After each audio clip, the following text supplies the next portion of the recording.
BBOR, Black Box Online Radio, coming to you from West Virginia. And the first thing to say, as always, if you like this upload, you can hit the like button, and if you haven't subscribed yet, you're welcome to do so. But most importantly, at the end, please drop some comments below so we can continue the discussion. And this show now has an Instagram page, BlackBoxNed88. One more time, BlackBoxNed88. And if you follow the show on Instagram, you'll get access to a special bonus podcast talking about music, movies, daily life, and more. BlackBoxNed88 on Instagram. The other night I realized that there was something that I had never done. I had never watched the episode of Dr. Phil featuring the Catch Me Outside girl. I say Catch Me Outside because that's what she clearly said. Everyone calls her the Cash Me Outside girl. I had never seen that episode, but after watching that at 3 o'clock in the morning, which was a bad decision, I saw that there was a clip right underneath that they were promoting, and that features an individual named Zachary Davis, who murdered his mother, Melanie Davis, with a sledgehammer. And the reason why I decided to talk about this one here on the channel is I was surprised that more media outlets didn't have something to say about this. This is definitely one of the more viewed episodes that Dr. Phil has, at least 12 million views at the time of this recording, and very, very little coverage in terms of print media in responses to the case of Zachary Davis. And I think that we can get a very good introduction just listening to some of his own words in this interview clip here from Dr. Phil. And if you just hear any pauses or things without any sound, that's just Zachary nodding along. He's nodding his head and not saying anything. Let's have a listen. Are you sorry that your mother's dead?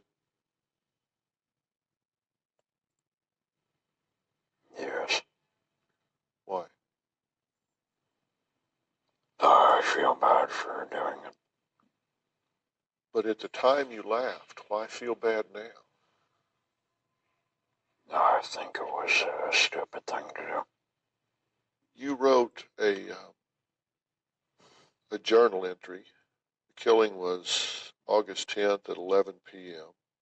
And on August 11th, this would be the next morning, you wrote, I killed Melanie and left Josh alive to suffer. I didn't feel anything when I killed her, even when her blood splattered on my arm and her brain matter was thrown onto my shirt. I didn't feel remorse, hate, or even satisfaction. My only true regret was that I wasn't able to give her a faster death. I didn't want her to suffer. Do you remember writing that? I think so. On October 17th, you wrote, I've been in jail for nearly 2 months. Even here, I'm a pariah, but I've ceased to care. That stopped bothering me years ago. The best part is that once again I'm in Sumner County. Home sweet home. It's a bit hard to sleep when your father talks to you all night, no matter how many times you tell him to shut up. Have you felt like a pariah all of your life? No. Did you ever feel like everybody else? Did you ever feel like all the other kids? Did you ever feel like you fit in? When I was little. When did you first start feeling different? I'd say after my father died. Did you get depressed after he died? I think so. Do you need help? Is there something wrong with the way you think?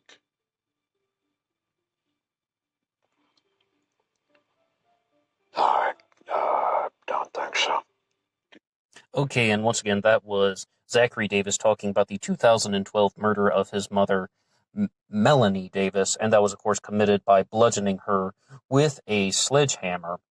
Now, this is one of the things that people really take exception with the Dr. Phil show, and I know that this is maybe a little bit premature in the conversation to have, but one of the reasons why some people do not like Dr. Phil is because he is very famous, he is able to bring people on his show, and then they can actually arrange for programs, they can arrange for different types of mental treatments, putting people in facilities, diversion programs, and the show will pay for a lot of that. But then sometimes people are like, now wait a second, the trade-off is you're just exploiting somebody's personal tragedy, and you're just broadcasting it to the entire world. And yes, they are going to send them to a facility, or they're going to do something for them in the long run, or perhaps somebody like Zachary, as we see, he is incarcerated, but he was convicted of the murder.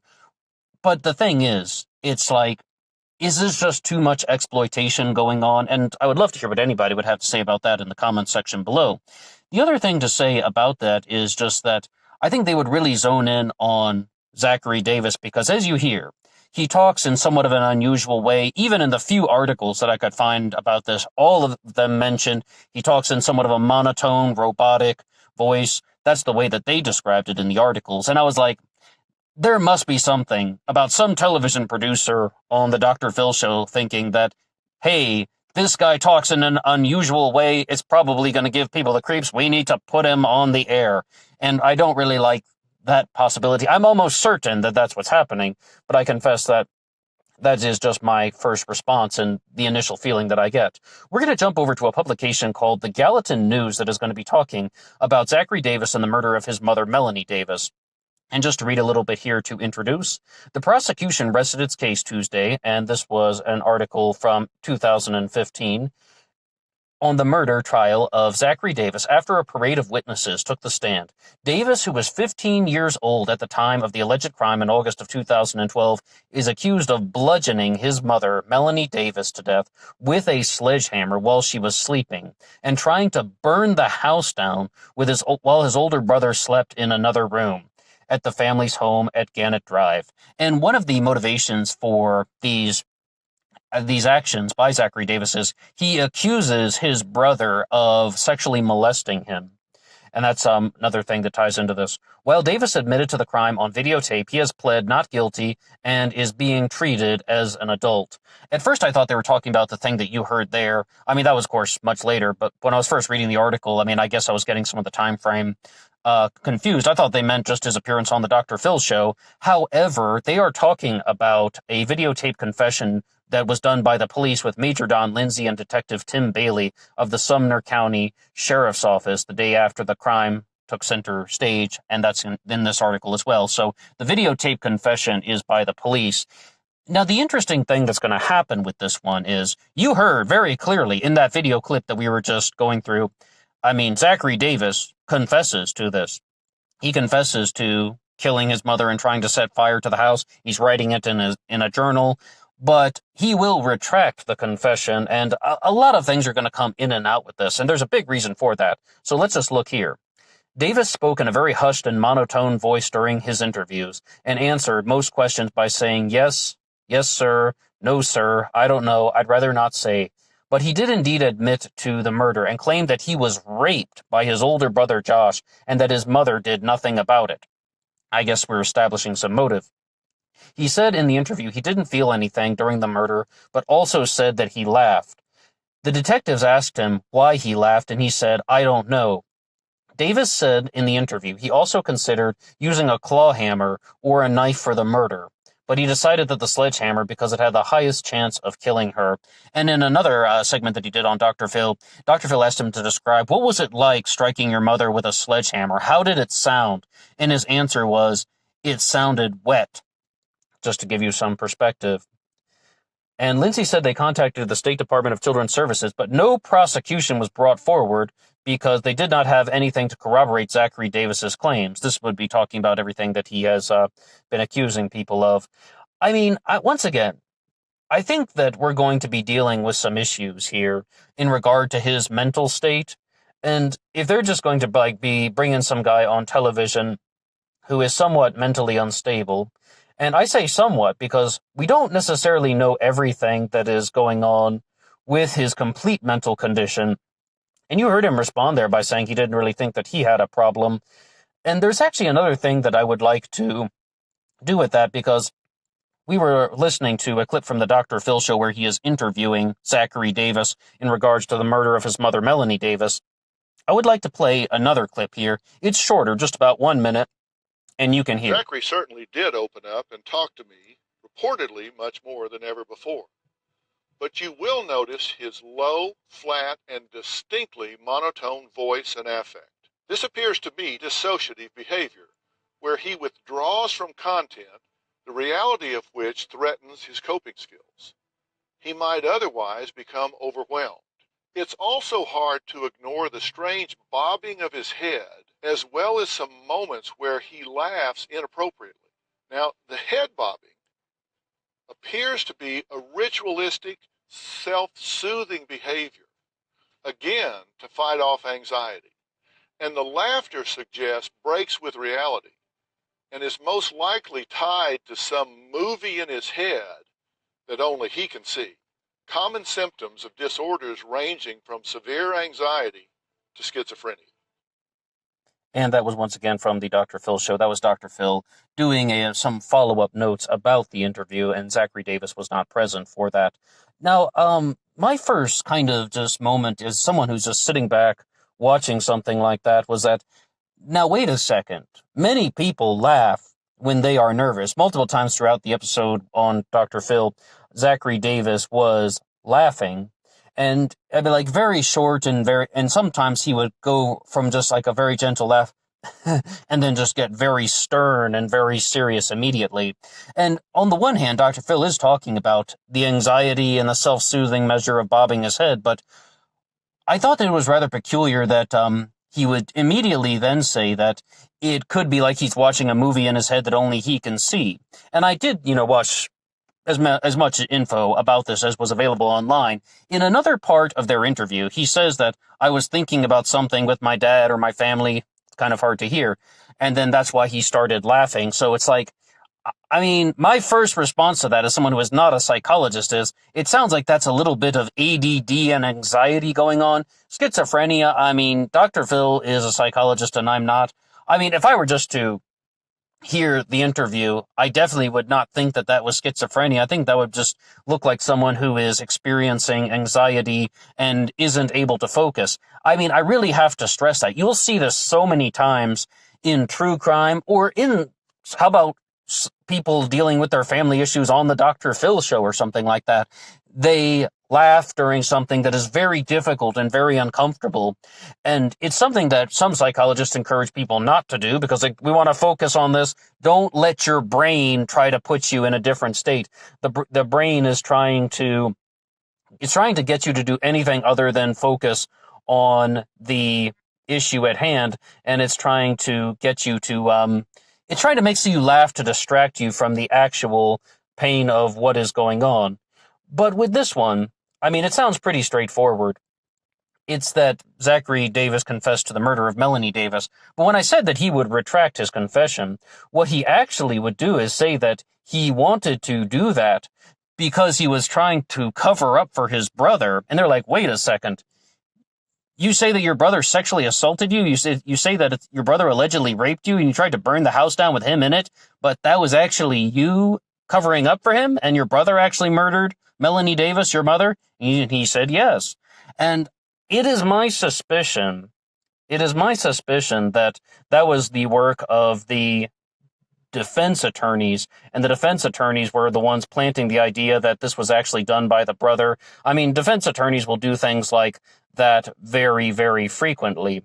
And I mean, I really just wish that we could get some more clarity in that situation. And I think that defense attorneys fabricating stories actually, it detracts from the message of truth that people are trying to put out there. But the reason is, I mean, lawyers have a job to do. We've talked about it many times. We talked about it in the case of Jodi Arias and Brooke Schuyler Richardson, and of course in Casey Anthony.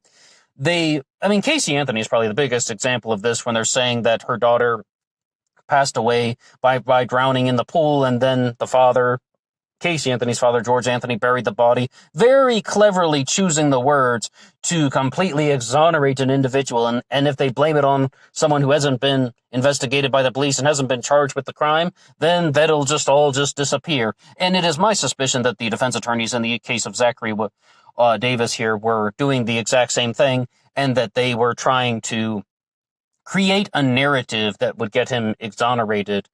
But in terms of the way that he is thinking, I mean, my first response, as we said, it sounded like someone who just was talking about something that was very, very tragic, and that he was a 15-year-old who didn't completely grasp the nature of the situation. Zachary Davis would go on to say in the interview that he struck his mother perhaps around 20 times with the sledgehammer. He wasn't sure exactly how many, but he struck her multiple times, and it definitely seems like to get to that level, this isn't just the story of someone who experienced abuse and retaliated in a very destructive way.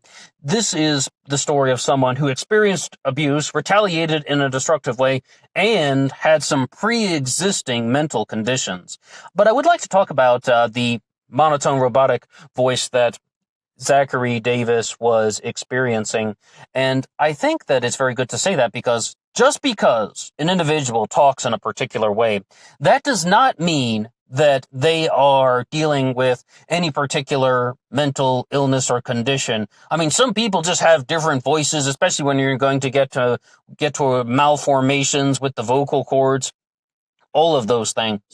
Those things are very, very real as well. It really depends on the individual. Now, when I was watching these video clips about Zachary Davis and the murder of Melanie Davis, I couldn't help but notice that they kept suggesting a particular video about Paris Bennett. Paris Bennett is someone we talked about on this channel. We have an upload called Paris Bennett Debating Psychopath, and he is a classic example. I think Paris Bennett is a genuine textbook example of a born psychopath. Someone that was born this way. It wasn't the social conditions around that allowed him to behave in the way that he did. I believe that Paris Bennett was born as a psychopath. Whether or not Zachary Davis is a clinical sociopath or psychopath, that would be up to the psychologists and the people, the medical and mental health professionals that he's working with to determine that. What I would say is, it's most likely that he was not born a psychopath. Instead, if he has sociopathic tendencies, I believe that that would have come from the abuse that he would have experienced, as we read there in this article here, that he was sexually assaulted by his brother, accusing his brother of rape, of all things. Sounds absolutely horrible, but in the world of two wrongs don't make a right. The revenge against his mother, and on the one hand, I mean, it's absolutely unjustified, absolutely inexcusable. But in terms of how the psychology textbooks function, I don't think that that is completely unpredictable. I mean, some people might be asking, why not go after his brother? Well, as we said in the article, he thought his mother did nothing. And how many times have we talked about this with serial killers and with true crime cases? People feel betrayed by their parents. They feel that the parents are the ones who are supposed to be creating the framework for them to live in. They're supposed to be creating the core principles of safety in the person's life. They're the ones who are supposed to build the pillars of childhood. And when the parents do not do that and they do not fulfill that role, that is one of the things that leads to mental instability.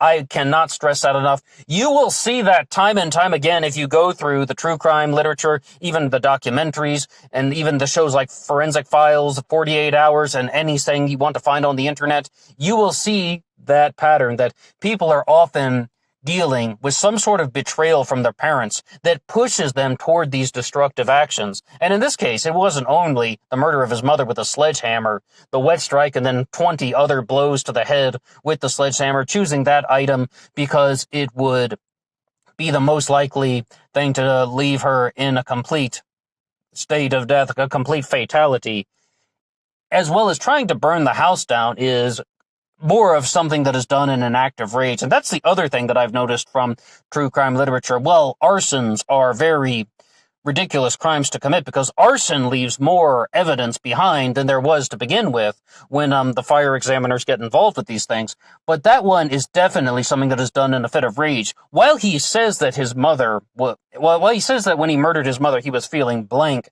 you must think that there was some type of rage that came after the murder of his mother, and that's why he set the house on fire. And I definitely believe that that was dealing with some sort of harm toward the brother, but only Zachary knows for sure. All right, well, I thank you for listening to this upload about Zachary Davis and the murder of Melanie Davis back in 2012. With Dr. Phil, I would say that I had a bit of a change of heart about him when I was reading his book, Life Code, because a lot of the things that Dr. Phil talked about with abusive relationships could be applied to could be applied to serial killers, actually. And we did an upload about that, serial killers versus abusive relationships, excuse me. I'll post a link to that one in the description box here. And the best way you can support this channel is just by listening to some more content. Please have a listen to that one if you like, as well as our upload on Paris Bennett, Debating Psychopath. And it's called Debating Psychopath because it's like debating, well, whether is he or is he not an example of a clinical born psychopath? Both of those will be available here in the description box. And that will be all for me now. Please contribute anything you like in the comment section below. And then you can hit that like button if you want. It really helps out the channel. See you on Instagram for the bonus podcast. Until next time.